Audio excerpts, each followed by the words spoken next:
It's the International Soccer Preview. We are Soccerphiles Canada. Welcome to Series 30, looking at the players of the 2025 Gold Cup. This episode is looking at the players of Guadeloupe. Part 1, the candidates.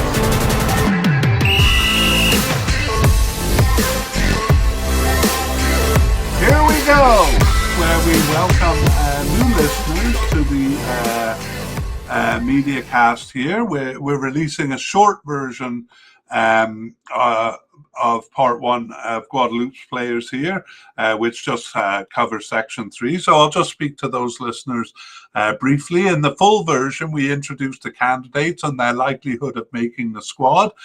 We also gave some career information on the main candidates there. So if you would like, you can go to the full version for those details and the reasons for our predictions that you'll see here. So for those who have listened to section 1, this is a review summary.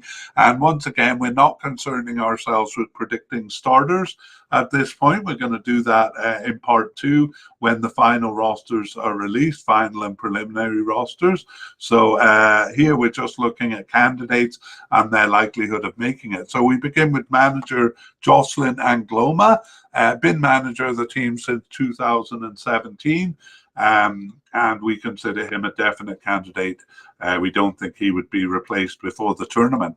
For goalkeepers, we have a definite candidate in Bryce Conyard and 2 likely candidates, Davy Rouard and Rubens Adelaide, and then a possible candidate in Teddy Bartouche-Selbon.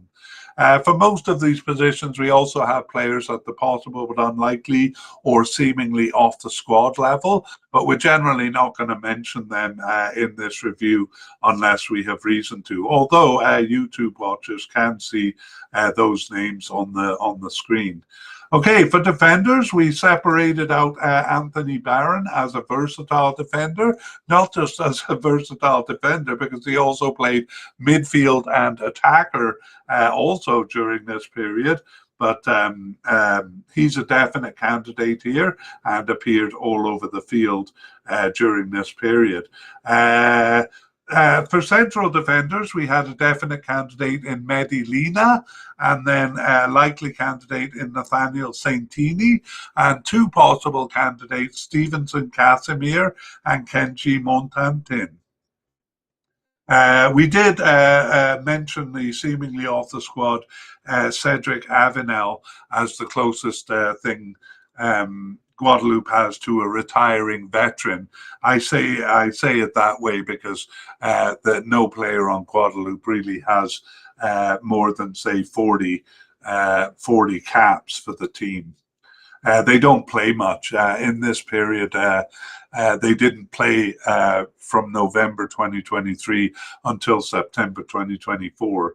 And they don't play friendlies either. Okay, for left backs, we just have 1 candidate. It's definite candidate Jerome Roussillon.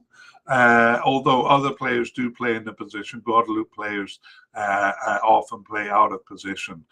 For right back, we have a definite candidate in Junior Seneville and a likely candidate in Zoran Moko and a possible candidate also in Dimitri Caver.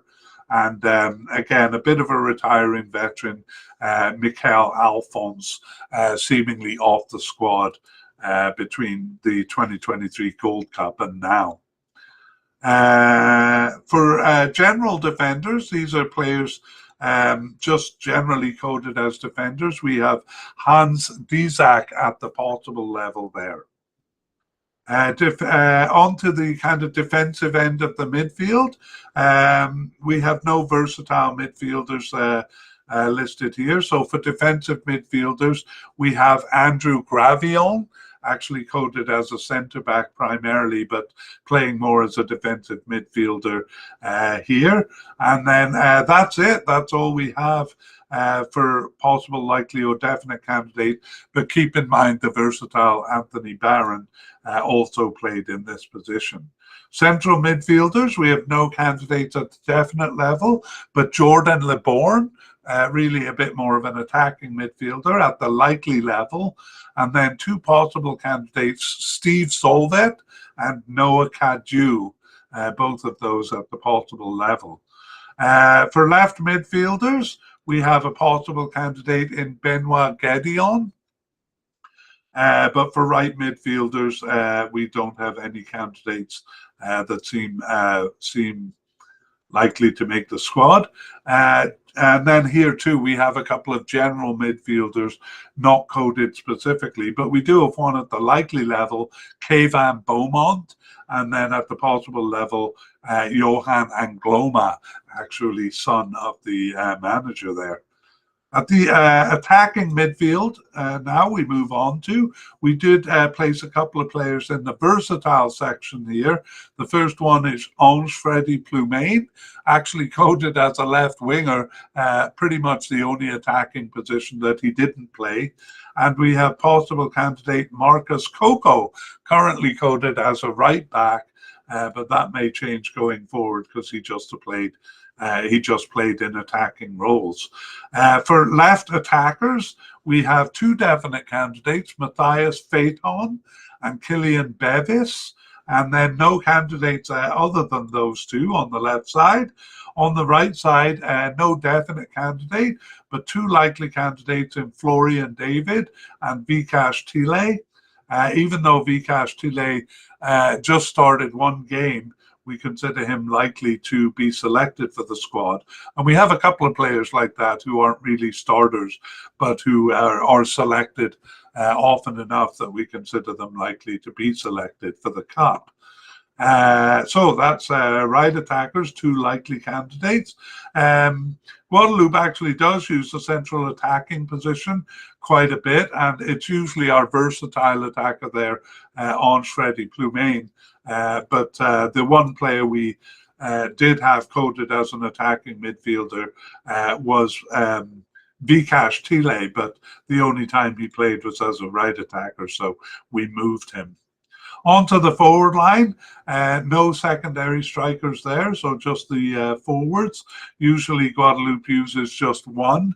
We have definite candidates Sylvain Merval, sometimes called Raphael Merval, and then two likely candidates in Thierry Ambrose and Kenny Mixter.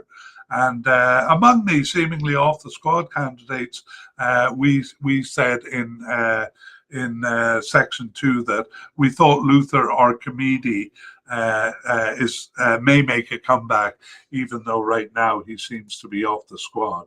All right, that is our review of the players. And let's go now to a review of injuries. We do have a couple of players on the list here. The first one is Andrew Gravion, coded as a central defender, but playing more as a defensive midfielder during this period. He was out with a cruciate ligament tear since late October. However, he is due back on June 1st. That is 2 weeks before the tournament begins. So we're going to say that Andrew Gravion is expected to come back. Next, we have Tariq Arconte. He's actually just at the possible but unlikely level. He was out with an ankle sprain for the March 2025 international matches, but he did return to action for his club on April 18th. So we consider him to have recovered from injury. The last one is not an injury, but just a player who got a red card in the first of the March games, and he was suspended for the second one.